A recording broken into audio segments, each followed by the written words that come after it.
બ્રેસ the lord. આજનું Bible વચન માથી અધ્યાય 1 કડી 23.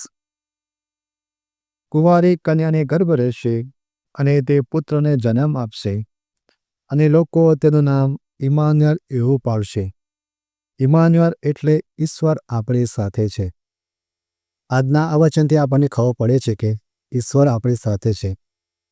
પણ અગત્યની વાત એ છે કે શું આપણા જીવનમાં આપણે ઈશ્વર સાથે છીએ? આપણે તો ઈશ્વર વગર જ જીવન જીવીએ છીએ. આ વચન આપણને શીખવાડે છે કે આપણે પણ પ્રભુ સાથે રહેવું જોઈએ, તેમને સમર્પણ કરવું જોઈએ. એક સાચા ખ્રિસ્તી તરીકે અઠવાડિયાના 7 દિવસ સોમથી રવિવાર સુધી આપણે દરરોજ પ્રભુને સમર્પણ કરવું જોઈએ. એ ખાલી શબ્દોથી નહીં, પણ દરેક કામમાં આપણે સમર્પણ કરવું જોઈએ. શું આપણે એક સાચા ખ્રિસ્તી તરીકે ઈશ્વરને આપણે આપણા જીવનમાં સૌથી ઉપર રાખીએ છીએ?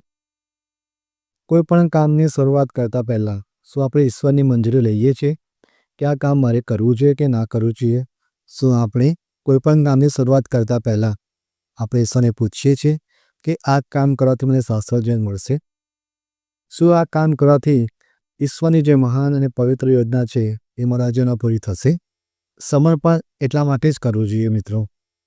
સમર્પણ માટે બીજું વચન રોમ અધ્યાય 12 કડી 1 અને 2. એટલે ભાઈઓ, હું તમને ઈશ્વરની દયાની યાદ આપીને વિનંતી કરું છું કે તમારી જાતને જીવંત, પવિત્ર અને ઈશ્વરને પસંદ પડે એવા બલિ તરીકે અર્પી દો. એ જ તમારી આધ્યાત્મિક પૂજા છે. આ સંસારના ઢાળમાં તમારું જીવન ધારશો નહીં, પણ નવી મનોવૃત્તિ ધારણ કરી તમે પોતે પલટાઈ જાઓ, તો તમે ઈશ્વરની ઈચ્છાને ઓળખી શકશો અને શું કલ્યાણકર છે, શું ઈશ્વરને ગમે એવું અને સર્વાંગ સંપૂર્ણ છે તે જાણી શકશો.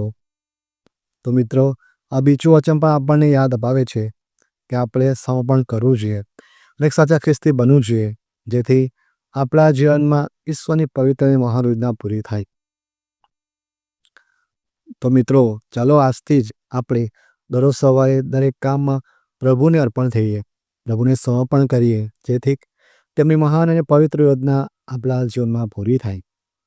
પ્રભુ ઈશ્વરનો આભાર કે આપણને રસ્તો બતાવે છે કે તેનો માર્ગમાં આગળ વધતા પહેલાં સૌથી પહેલાં મહત્ત્વનું જે પગલું છે સમર્પણ, તે કેવી રીતે કરવું, શા માટે કરવું.